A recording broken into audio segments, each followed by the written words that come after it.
Welcome to Cleopatra, Queen of Egypt. Cleopatra VII Theophilopator ascended the throne in 51 BCE at the age of 18.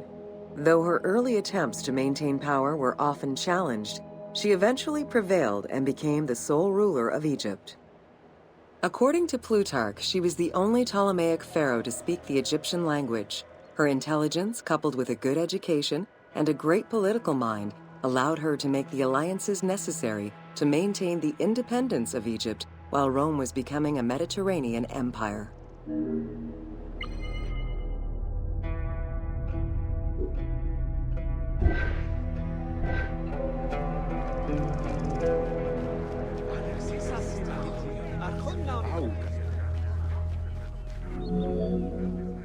It is important to understand that Cleopatra's knowledge of Egyptian language and keen understanding of the culture allowed her to make powerful ideological referents that resonated with ancient Egyptians. By associating herself with the goddess Isis, the divine mother, great of magic, and repository of divine essence, Cleopatra firmly established herself as the protector of the two lands and legitimized her place on the throne.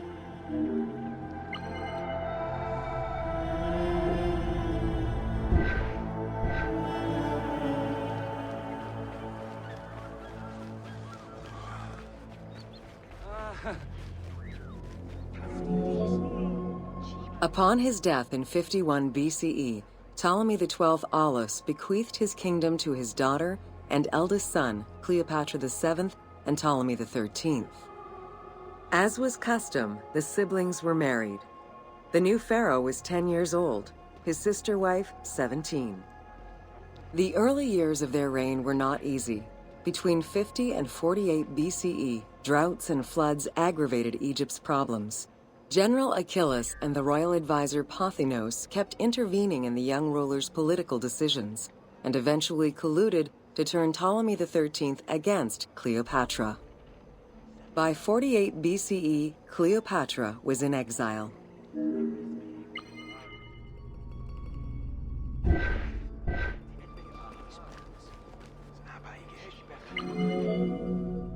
During Cleopatra's exile, the Roman Empire was not without its own internal conflict.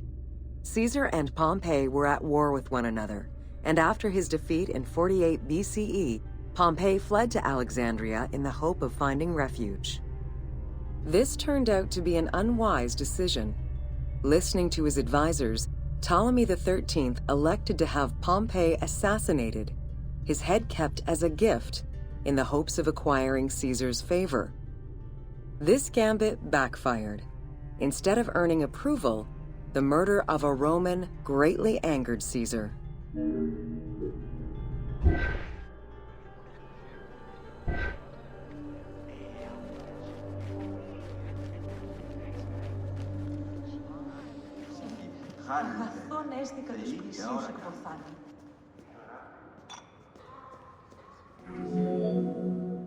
Cleopatra, aware of Caesar's anger against Ptolemy for the murder of Pompey, decided to take advantage of the situation.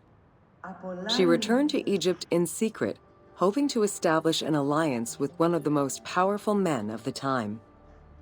Outside of the legend, where she had herself smuggled into his quarters in a carpet, what exactly happened during that fateful meeting remains a mystery.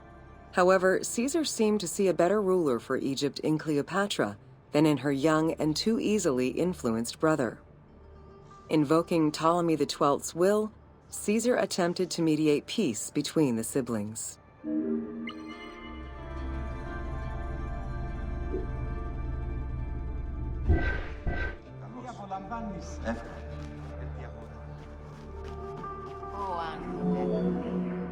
Ptolemy XIII was enraged by the turn of events, and his advisors were none too happy to see Cleopatra return.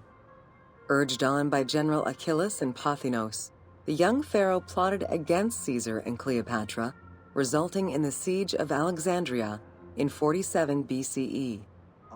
It was in March 47 BCE that Caesar defeated Ptolemy XIII's forces. The young pharaoh drowned in the Nile after having fled the battlefield.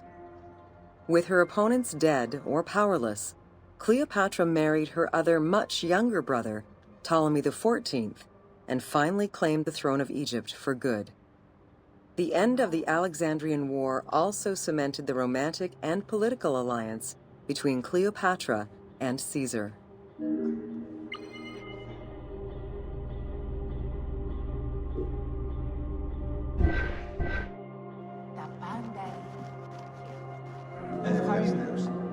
In June of 47 BCE, Cleopatra gave birth to a son, whom she called Caesarion.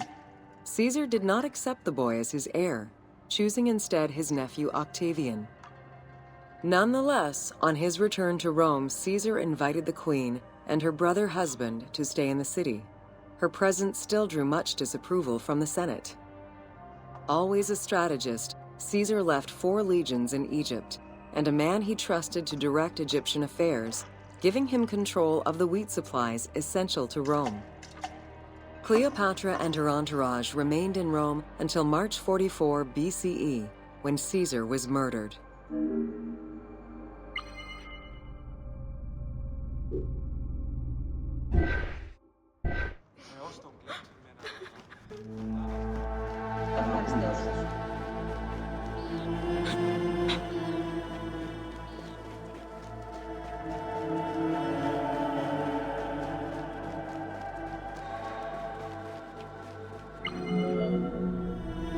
Caesar's most faithful ally, Mark Antony, often visited the Queen of Egypt during his stay in Rome.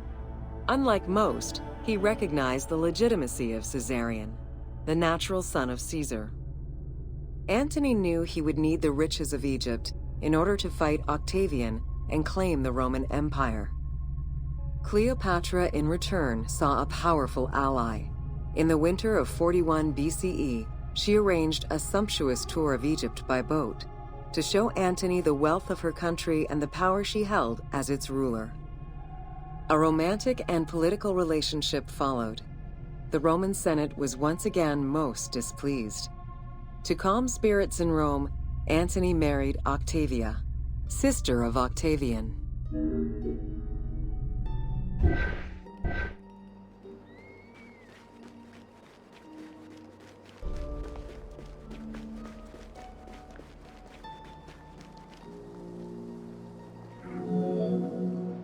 Despite his marriage to Octavia, Antony remained Cleopatra's lover, and she gave birth to their children.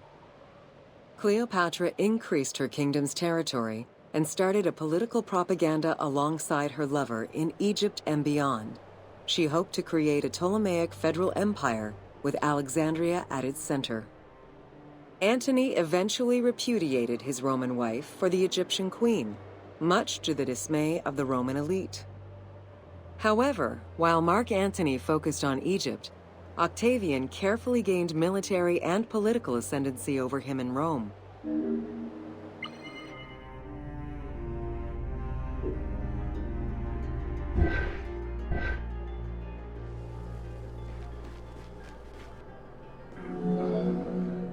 Octavian managed his own propaganda campaign and succeeded. The Roman people hated Mark Antony and Cleopatra. To avoid the censure still inherent in attacking a fellow Roman, Octavian simply declared war against Egypt. Rome's power still reigned supreme. The powerful Egyptian fleet, led by Cleopatra as well as Mark Antony's forces, were defeated in 31 BCE in Actium. Octavian arrived in Egypt in 30 BCE to formalize his victory.